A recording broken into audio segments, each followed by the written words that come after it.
Hello everyone. This is Robey coming at you with CX Talk, coming to you on this Good Friday after the President of the U.S. has addressed the nation on the rollout. So we delayed coming on at 1 o'clock out of respect for that. Whenever there's any sort of messages that are what we perceive as extremely important, we want to give precedence to that and delay what we have to say.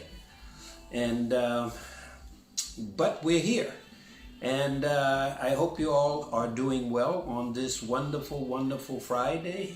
I am happy to be here again to to actually come to the conclusion of the diversity engagement in 2021, which is a topic that I started in January. I had scheduled that to be, without even realizing that the first of the year was going to be necessary to even be doing something like that. But in any case, yes, this is CX Talk.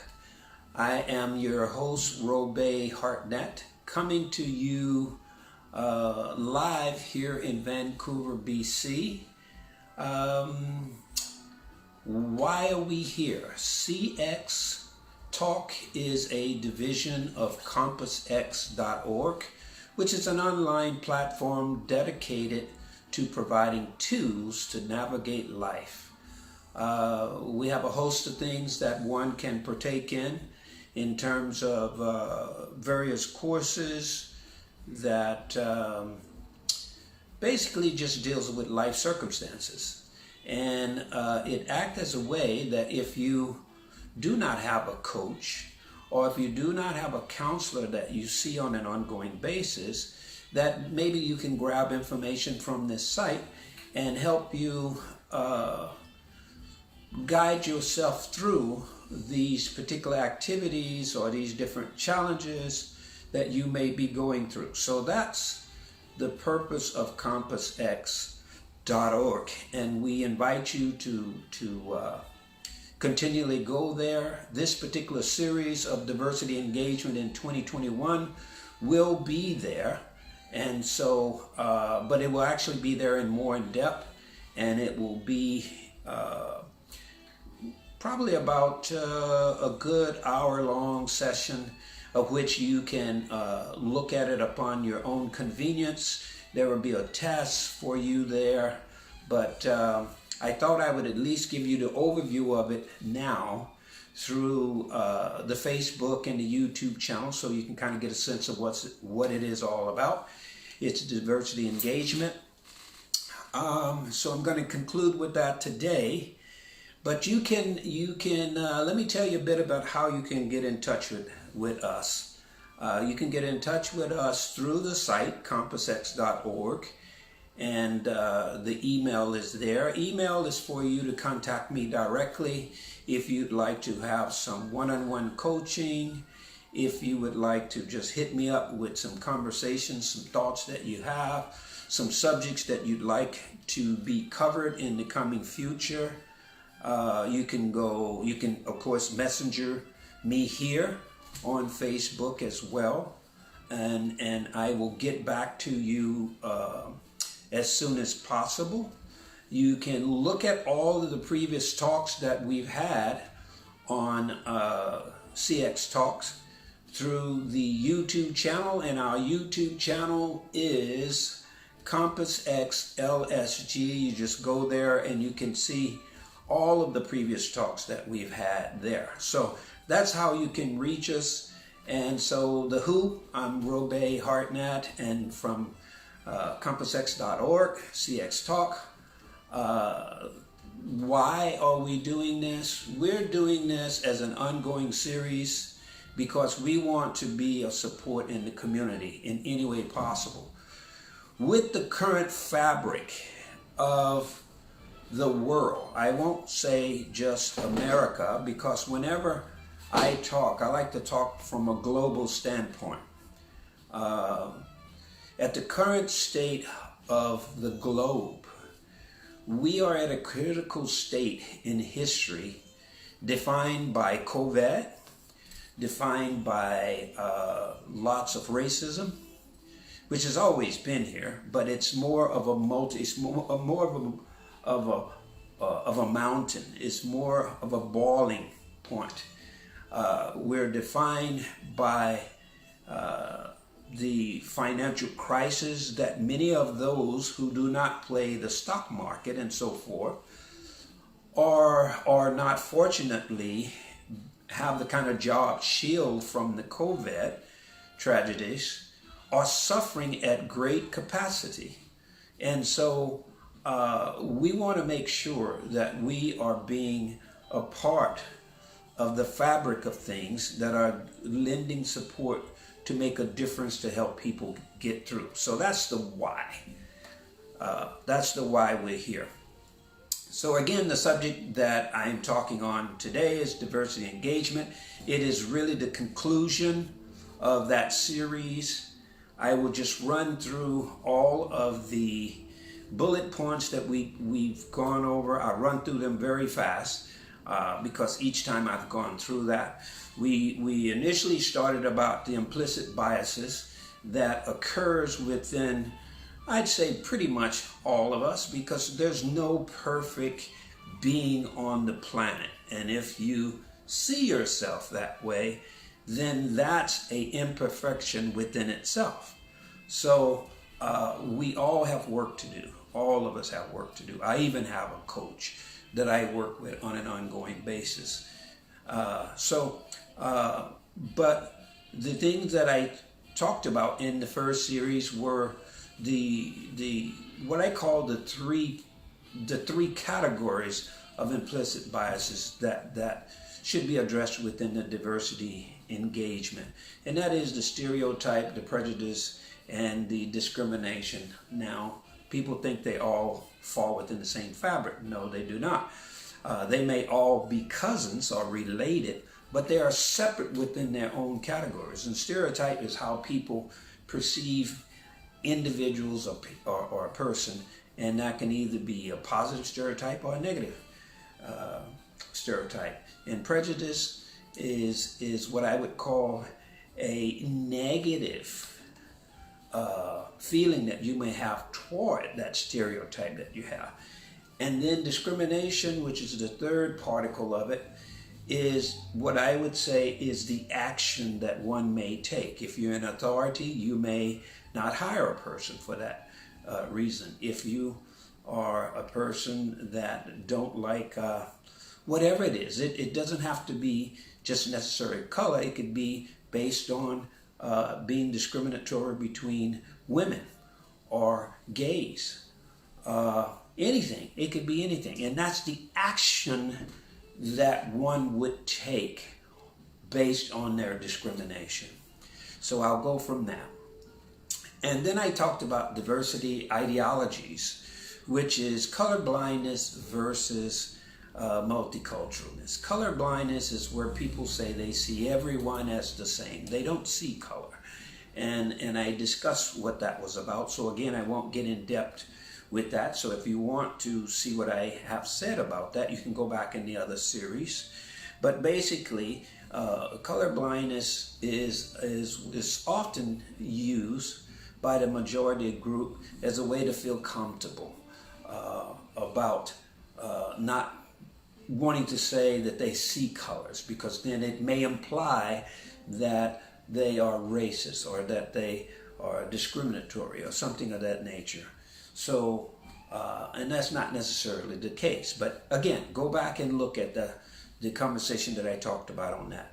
Multiculturalism, again, on the other hand, which is the diversity ideology that I've split into, as well as social psychologists have split into, is that multiculturalism is embracing all of the various cultures that are out there, and actually appreciating those cultures and knowing that there are a diversification of color and of ethnicity, and in actually enjoying the attributes that all of those bring, all of those of those different individuals that bring something to the table. So that's another one. I've sort of categorized this, put it in form so I can just walk through this quickly. And then I talked about on the very last series, reducing. We know the problem, so what do we do to reduce those problems or those challenges that we have? That's not to call them problems, let's call them challenges, or you can call them what you want. First of all, I think education is the prime key. Education. That education can be a method of getting books, getting the things, the series that I'm talking about, getting in depth with it, engaging in those cultures that you see yourself having trouble with, or and I know I'm asking a lot, because if you're in that space, that's the last thing you want to do, because that's what makes up the comfortability of where you are in that space and allows you to further enhance the stereotypes and the prejudice and the discrimination. So that may be something that is very hard to do. But if you feel like you are in prison on that's the case. If you feel uncomfortable in being this way, or if you've been approached various times by friends, neighbors, or you're in events that you see that you react a certain way because of something that you have preconceived as a stereotype or a prejudice, then, and you don't like it, subliminally you may feel uncomfortable, then go ahead and engage. Take baby steps in the engagement so that you don't overwhelm yourself or you don't run away from it. So that's another. And break the silence. That's part of breaking the silence, is what I call. If you have, if you're in an environment that people are talking in such ways that you don't find comfortable, because really you're not totally comfortable with it yourself, then break the silence. Softly speak on it, not ferociously, upsetting and flaming the environment, but softly, methodically. Okay, so that's another. Being aware of it.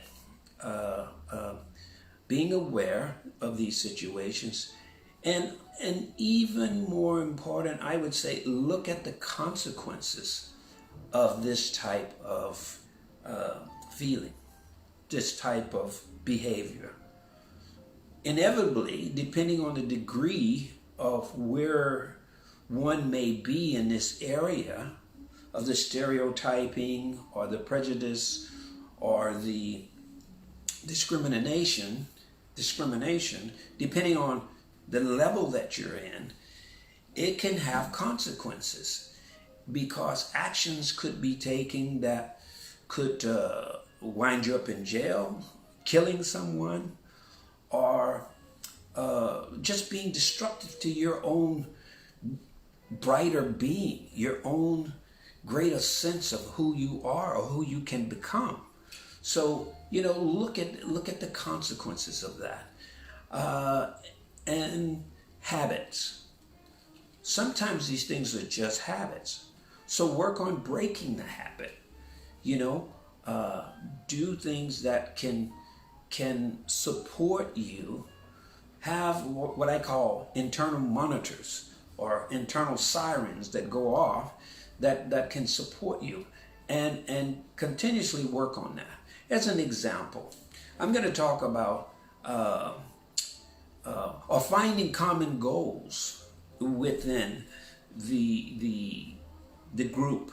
I talked about in groups and out groups. In groups being, the people that you're comfortable with, the people that you've grown up with, the people that you have similarities with. And then the out groups are those that are not from your own culture. And then we create this us and them. I say try and find that commonality between the in group and the out group. What are some of the common things that weave you together. And in so looking at that, then you can work from the commonality and lessen the degree of those things that had placed you in that in group with us and them. And then you can turn that into a we. Okay, so I'm moving through this quite fast. Okay, so an example of that. Let me give us an example, Robe. Okay, an example of that is, let's just say if you're playing sports and you are playing football, which requires a number of individuals to play that game. It's not an individual like tennis. So you have been placed in an environment that needs to be a unison of everyone participating at their highest peak in order to beat the competitor. Because if you're not working at your highest peak, you're working individually, then the goal will be lessened and the chances of winning will be even shorter. So there's that commonality that brings you together. So sports is a good example. In family relationships, if you have blended families, you know, the father may have a certain amount of kids, the mother may have a certain amount of kids, and they fall in love, and then they bring that family together. So in so doing, there needs to be that commonality of we, because you have gone from being the in group of being this is this family and this is this family, and now we must blend together as a we, and in that we coming together, we find the similarities. We have a mother, we have a father, and they have married, and now we are a family. So again, that's just an example. I'm moving right along with results. Paying attention and developing techniques for change. Let me say that again. Paying attention and developing techniques for change. What are some of those techniques? Is label when you find yourself in that situation. Label it. Don't be afraid. Label it. If you find yourself coming off stereotyping, then label. Oh, here I am. Okay? Reflect why it's happening. Take a look at why it's happening. And this can all be within a millisecond. It doesn't have to be long and drawn out where you pull over to the side and spend hours on it. You can create this in such a way that within milliseconds, you can be the reactatory for that change. Okay? So reflect why it happens. Is this a learned behavior from my parents? Did my parents teach me to be prejudiced? Did they teach me to be this way? Okay? So identify where that's coming from. And when you identify it, you're starting to separate yourself little by little from that reaction that you may be taking in weaving yourself out of this mode of what I call. Okay? Replacing responses with something else. What do I mean by replacing responses with something else?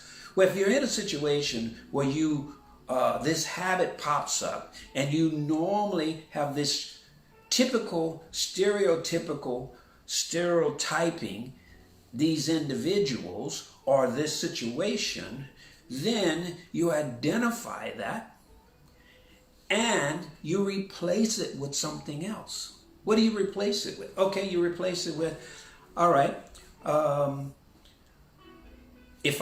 me give you an example.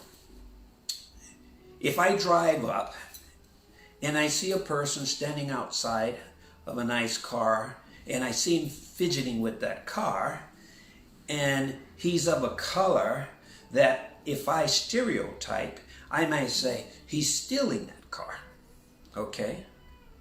Then I find out later that he just lost his keys or she lost her keys because I watch it. And then I go, wow, I created a stereotypical scenario. So what do I need to do with that? I actually need first to identify it, look at the reality of my reaction of that and replace it with something else. Meaning, I look over and I see that same example and I see the individual going through this scurry of trying to get into this nice car. And then I go, oh, there's a person there who's trying to get into his car. Without judgment, without stereotyping, without prejudice, without discrimination. That is the process that I'm talking about. These are some of the redirecting of our concepts and helping ourselves. These are monitors that we self-place within ourselves to allow us to weave and navigate in a different way than what we had done before. So again, replacing that response with something else. And then you can have this if and then plan. Example, you just link that if this happens and then this is it, and say that this is my plan to make it different. Okay. So,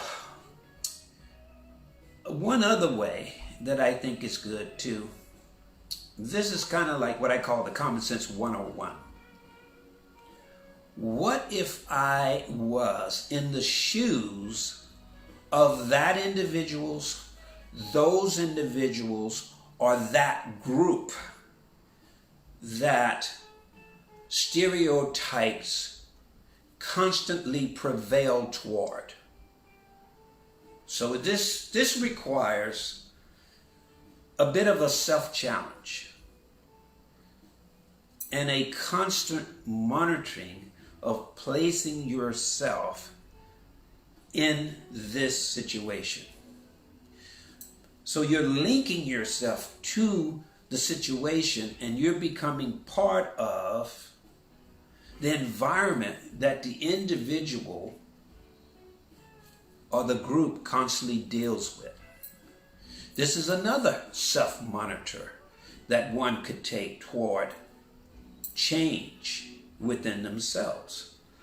I mean, really, I'm really suggesting in some ways some very difficult things for us to bring about within ourselves, because these things take work. The road that brought you to this destination, if you are one of those individuals, and I would venture to say, based on social science and research that has been applied over a number of years, I can go back as far as 1960, and I'm sure there are some further back than that. But if you want to know about those research, I talked about them in all of the previous conversations, so I won't go back over them to bore you with that. You can do the work yourself to do that. But these are things that practically every one of us deal with. We're either on one end of the stereotyping, or we on the end where those stereotypes has actually affected the individual who those things are pointed at. It can cause them to have low self-esteem. It can cause the group to be angry because they feel like we're always perpetuated with this one central thought that we are this way. So on one spectrum or the other, we are going to be affected by this. So the openness that I'm asking you to view this process is one that will be work, but it will be one that over a period of time, that if we engage, which is why I call diversity engagement, that if we engage in this, like we have to engage in our jobs to learn better, like with what's happening with COVID, we have to engage in this process, or because we will be affected by it. So we have to engage in it. I talked about 3 processes of growth in one of my other series, and I think it's as of important to mention it here. And that is self-growth, natural growth, and forced growth. Let me walk through that. Self-growth is where you take the responsibility. You identify all the things that are of benefit to you and those that are not of benefit to you. And you are in a constant mode, and you take rest, you take days off because you don't want to be possessed. But you take responsibility for becoming an advanced student of life. So whatever it takes, if it's for your health, you're exercising. If it's for your relationship with your mate or your spouse, you take responsibility. You do the work and you apply the applications to make your better being within that environment. That's including yourself. Do the work to be a better being within your being. And in that state, you are becoming an advanced learner. And in that case, that typically creates what I call the genius level of self-growth. Okay? So keep that in mind, the genius level of self-growth. And with the genius level of self-growth, you accomplish a lot. And the end result of that is when they get ready to announce that you are on your way out of here, you have less to feel that you did not accomplish because you have the self-growth. Now, that's self-growth. Natural. Natural is you're born, you kind of look around, you let things happen, and you just kind of be easy about it. And it's okay, and you just kind of learn by whatever things happen. The wind blow you this way, you learn. The storm rain down on you, you learn. So that's what I call just the natural process. And you do very little work, and you just kind of move with the reaction of the wind. The last is what I call the forced growth. Forced growth is tough. Because what forced growth does, it aligns itself with the first two. But with the descriptions that I gave on the natural growth, you can see what I'm saying. If it rains down on you, if the wind blows. Well, force is because something happens dramatically.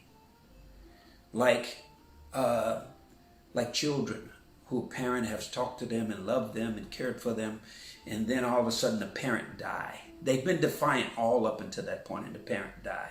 And the kid is in disarray because they don't have the parent anymore. Same scenario with a husband and wife, same sort of thing. He treated her bad, she treated him bad, and he did everything, she did everything, and then they pass away, and there you are facing you and how you were. COVID comes along.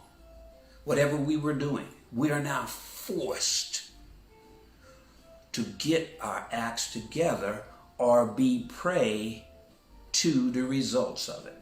And in some cases, we have no choice. So that's what I'm talking about, the three processes. Okay, let me move on. Let me see what my time is. Okay, let me move through. I was just talking about placing ourselves in the shoes of the person that is being the stereotyped of. I'm going to say that I'm going to place the word empathy on it. Have empathy toward that situation, okay?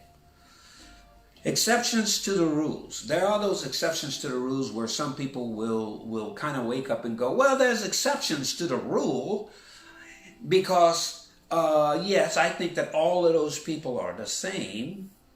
But there are exceptions to the rules. And then they come on and say, well, such as Obama. You know, he was an exception to the rule. King, he is an exception to the rule. Neil deGrasse, the very famous scientist right now, who just is just out there in his brain. I love listening at it. Neil deGrasse Tyson. If you ever get a chance, Google him and listen at some of his works and his talks. You will be made different by listening to him. Or if you say women, Kamala Harris, she's an exception to the rule,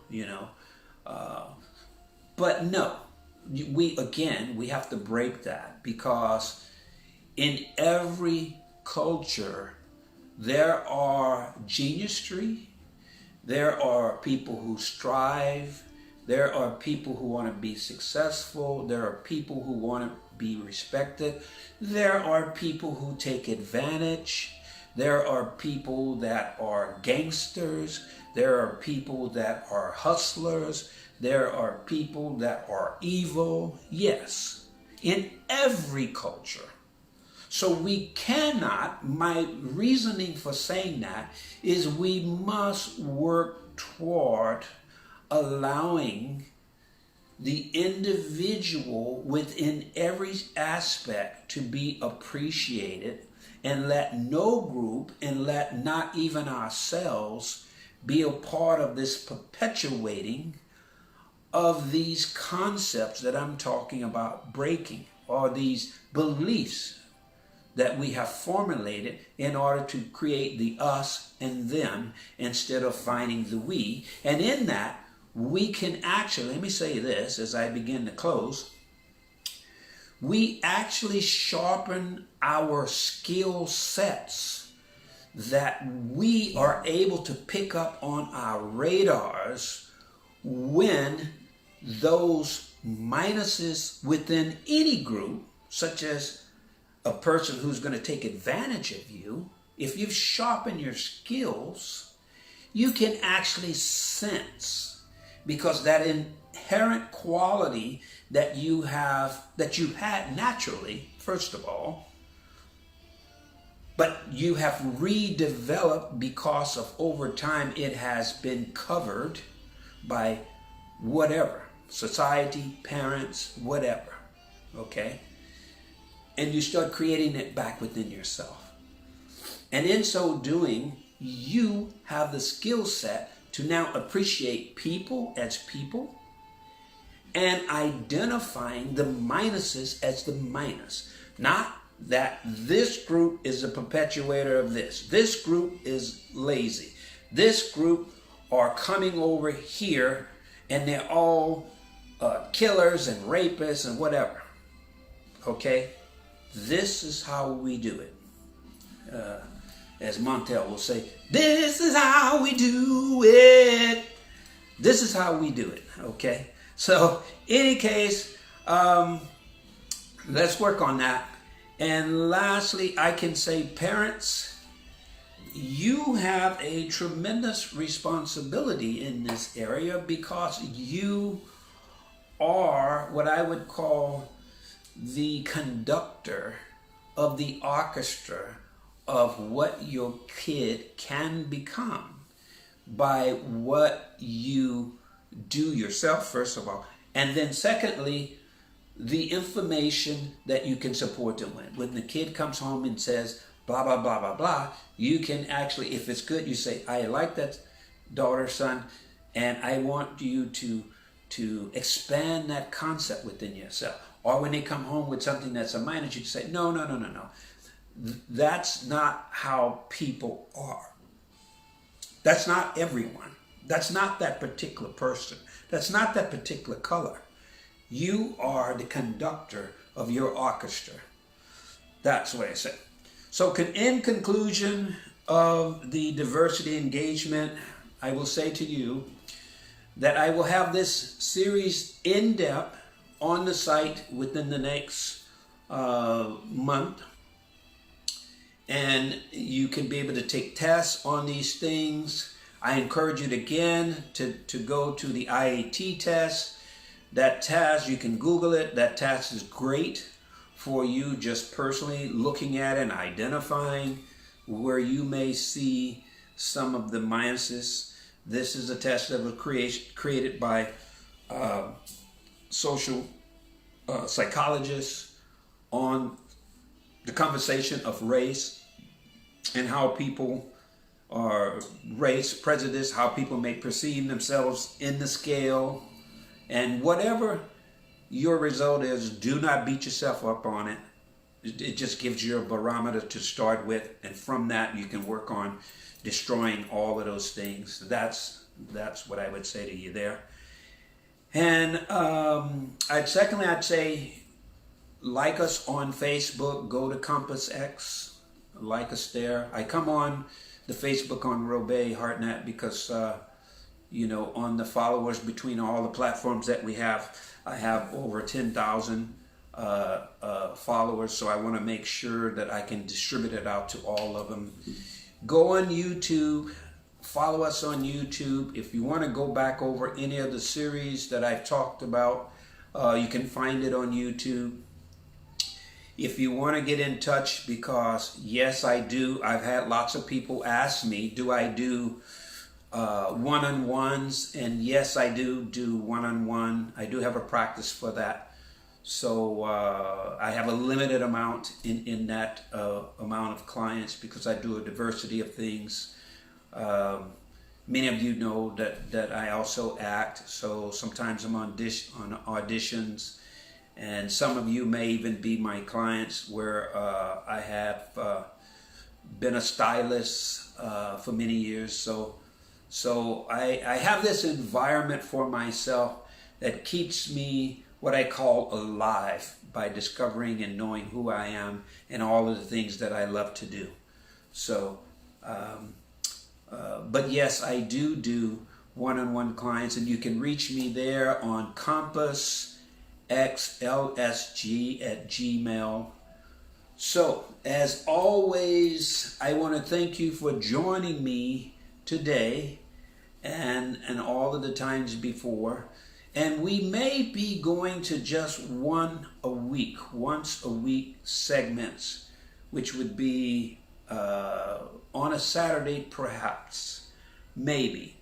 And the reason being, I'm just letting you know, is because the growth of Compass X is really expanding, and there's only so much that one person can do in a day. So I may be doing that, but I will never not come on and talk once a week. Even if I have to pre-record it and do it at a certain time a week, I will do that because I just think it's real important right now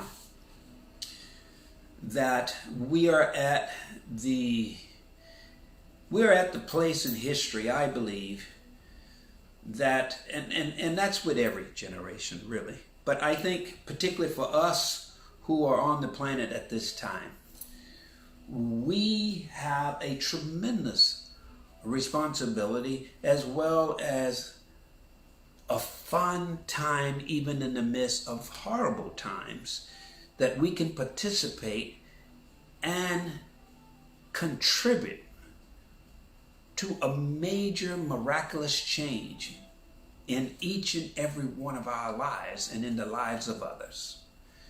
And so I will continue to do that because I think I want to be a worker of light in this world.